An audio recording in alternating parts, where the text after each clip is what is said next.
नमस्कार दोस्तों, मैं आपका मित्र बजरंग प्रजापति एक बार पुनः आपके सामने उपस्थित हूं रामायण का एक बेहद ही रोचक किस्सा लेकर। दोस्तों, आपने जब भी रामायण को टीवी पर देखा होगा या आपने इसके बारे में कहीं से सुना होगा या इसके बारे में कभी पढ़ा होगा, तो आपको एक बात तो अवश्य पता होगी कि इस युद्ध में एक ऐसा योद्धा था जिसने भगवान राम को भी चिंता में डाल दिया था, जिसने भगवान लखन को मूर्छित कर दिया था। जी हाँ, हम बात कर रहे हैं रावण के पुत्र मेघनाद के बारे में। आपको पता ही होगा, वह एक पितृभक्त पुत्र था। ये जानते हुए भी राम भगवान हैं और उसके पिता ने सीता का हरण करके गलत कार्य किया है।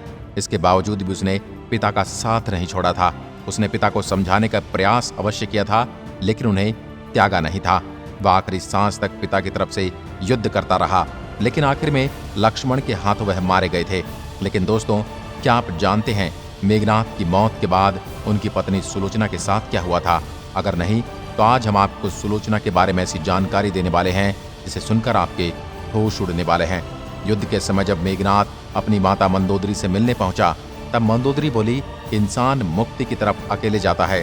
तब मेघनाद ने जवाब दिया था, अगर पिता को ठुकराकर उसे मोक्ष या स्वर्ग भी दिया जाएगा तो वह उसे भी ठुकरा देगा। दोस्तों, आदिकाल से आज तक केवल मेघनाद ही एकमात्र ऐसा योद्धा है जिसे महारथी की उपाधि प्राप्त है, और भगवान परशुराम के बाद केवल मेघनाद के पास ही संसार का सबसे घातक अस्त्र ब्रह्मास्त्र और पशुपति अस्त्र।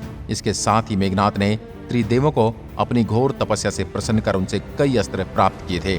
मेघनाद ने स्वर्ग के देवताओं को भी पराजित कर दिया था, और इंद्र को पराजित करने के बाद ही उसका नाम इंद्रजीत पड़ा था, और वह कुंभकर्ण के वध के बाद युद्ध में उतरा था।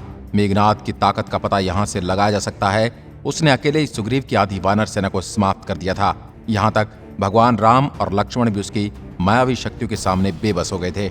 मेघनाद का रथ कभी दिखाई देता तो कभी आकाश में गायब हो जाता, और इसी मौके का फायदा उठाकर उसने भगवान श्री राम और लक्ष्मण जी पर नागपाश अस्त्र का प्रयोग कर दिया। इस अस्त्र का प्रभाव इतना था कि जिस किसी को भी यह अस्त्र लग जाता, वह अगले दिन तक सूरज नहीं देख पाता।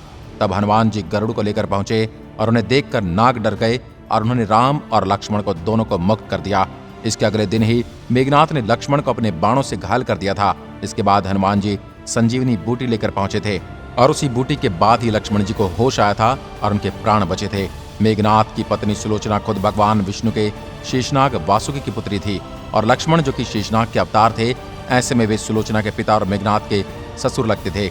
जब मेघनाद तीसरे दिन युद्ध में जाने लगा, तब उसे ज्ञात हो चुका था कि श्री राम और लक्ष्मण कोई साधारण मनुष्य नहीं है, बल्कि स्वयं भगवान विष्णु के अवतार हैं। युद्ध में जाने से पहले वह आखिरी बार अपने पिता, माता और पत्नी से मिलने पहुंचा था, क्योंकि वह जानता था स्वयं भगवान के सामने वह ज्यादा टिक नहीं पाएगा। लेकिन अभी भी वह सुलोचना से मिलने से घबरा रहा था। उसे लग रहा था अगर वह पत्नी से मिलने गया तो उसके आंसू देखकर वह भावुक हो जाएगा और इस युद्ध में कमजोर हो सकता है। लेकिन जब मेघनाद सुलोचना के पास पहुंचा तो उसने देखा उसकी आंखों में एक भी आंसू नहीं था। इतना ही नहीं, सुलोचना ने एक कर्तव्यनिष्ठ पत्नी की तरह अपने पति को युद्ध में जाने का साथ दिया। वो जानती थी आज उसके पति का आखिरी दिन है, फिर भी उसने अपने पति के सामने एक भी आंसू नहीं बहाया था। युद्ध से पूर्व भगवान राम ने लक्ष्मण से कहा था, सुलोचना एक पतिव्रता नारी है, इसलिए मेघनाद का सर भूमि पर नहीं गिरना चाहिए। लक्ष्मण ने मेघनाद का सर धड़ से अलग करके उसके श्री राम के चरणों में रख दिया। भगवान राम सुलोचना को संदेश देना चाहते थे कि उसका पति वीरगति को प्राप्त हुआ है, और इसी वजह से उन्होंने मेघनाद का दाहिना हाथ काटकर सुलोचना के पास भेज दिया। हाथ देखकर सुलोचना को यकीन नहीं हो रहा था, इसलिए उसने युद्ध का वृतांत लिखने को कहा। तब मेघनाद की कटी भुजा ने युद्ध का सारा वाक्य लिखकर सुलोचना को बताया था। सुलोचना ने भुजा को उठाया और वह सीधा रावण के पास पहुंची, जहां उसने अपने पति के साथ सती होने की आज्ञा मांगी थी। लेकिन पति के सर और धड़ के बिना सुलोचना सती नहीं हो सकती थी, इसलिए उसने भगवान राम से उसके पति के धड़ ले जाने की आज्ञा मांगी। भगवान राम ने उसका आदर सत्कार किया और सुग्रीव को मेघनाद का सर लाने के लिए कहा।